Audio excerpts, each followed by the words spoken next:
안녕하세요. 하루 5분 투데이 이슈입니다. 오늘도 하루 동안 꼭 알아야 할 정치, 경제, 사회 뉴스를 쉽고 빠르게 정리해드리겠습니다. 첫 번째 소식입니다. 오늘 이재명 대통령은 부동산 정책을 주제로 한 국민 대토론회를 직접 주재합니다. 최근 수도권을 중심으로 집값이 상승세를 보이면서 정부의 대응 방향에 관심이 집중되고 있는데요. 이번 토론회에는 정부 관계자와 부동산 전문가, 시민들이 함께 참여해 현재 시장 상황을 진단하고 앞으로의 정책 방향에 대해 다양한 의견을 나눌 예정입니다. 주요 논의 내용으로는 주택 공급 확대, 실수요자 보호, 대출 규제, 세제 개편 등이 거론되고 있습니다. 특히 청년과 무주택자의 주거 부담을 줄일 수 있는 방안이 얼마나 구체적으로 제시될지에도 관심이 쏠리고 있습니다.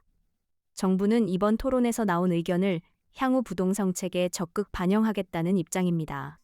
최근 시장 분위기가 다시 과열 조짐을 보이는 만큼 이번 논의가 실제 정책으로 이어질 수 있을지 주목됩니다. 두 번째 소식입니다.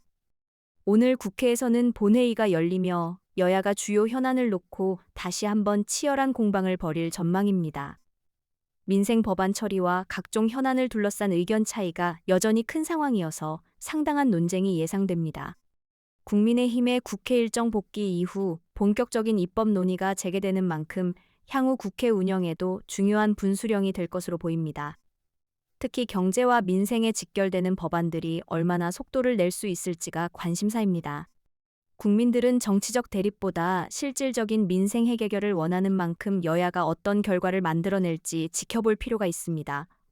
세 번째 소식입니다. 더불어민주당은 오늘 전당대회 예비 경선 결과를 발표합니다. 이번 컷오프를 통과한 후보들은 본격적인 당대표 경쟁에 돌입하게 됩니다.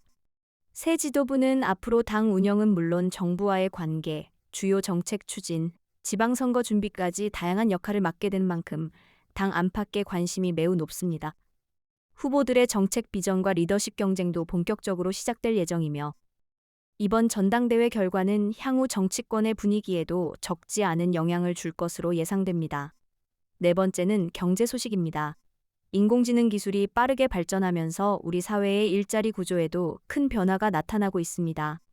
단순 반복 업무는 AI가 대신하는 사례가 늘어나고 있으며 기업들도 업무 자동화를 적극적으로 도입하고 있습니다.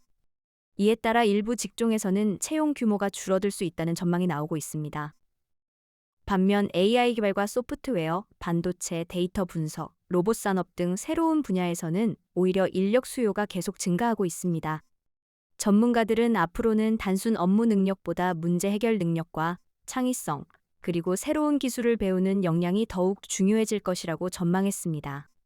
정부 역시 직업훈련과 재교육 지원을 확대해 변화에 대응하겠다는 계획입니다. 다섯 번째 소식입니다. 전국 주택 시가총액이 7,700조 원을 넘어선 것으로 나타났습니다. 최근 수도권을 중심으로 이어진 집값 상승이 전체 자산 규모 증가로 이어진 결과입니다. 서울 일부 지역은 신고가 거래가 이어지고 있으며 수도권 주요 지역 역시 상승세가 이어지고 있습니다. 반면 실수요자들의 부담은 더욱 커지고 있습니다. 높은 집값과 대출 규제로 인해 내 집 마련이 쉽지 않은 상황이 계속되고 있기 때문입니다. 전문가들은 공급대와 시장 안정 정책이 함께 추진되지 않으면 가격 불안이 장기화될 가능성도 있다고 분석했습니다. 여섯 번째 소식입니다.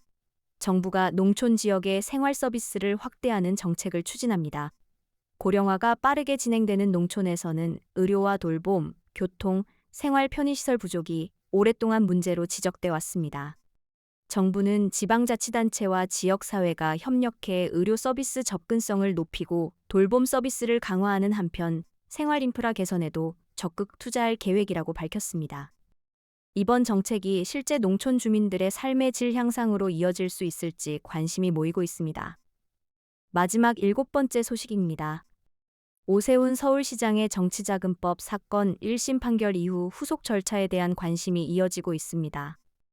정치권에서는 향후 항소심 진행 과정과 결과를 예의주시하고 있으며 재판 결과에 따라 정치 일정에도 적지 않은 영향을 미칠 수 있다는 전망이 나오고 있습니다.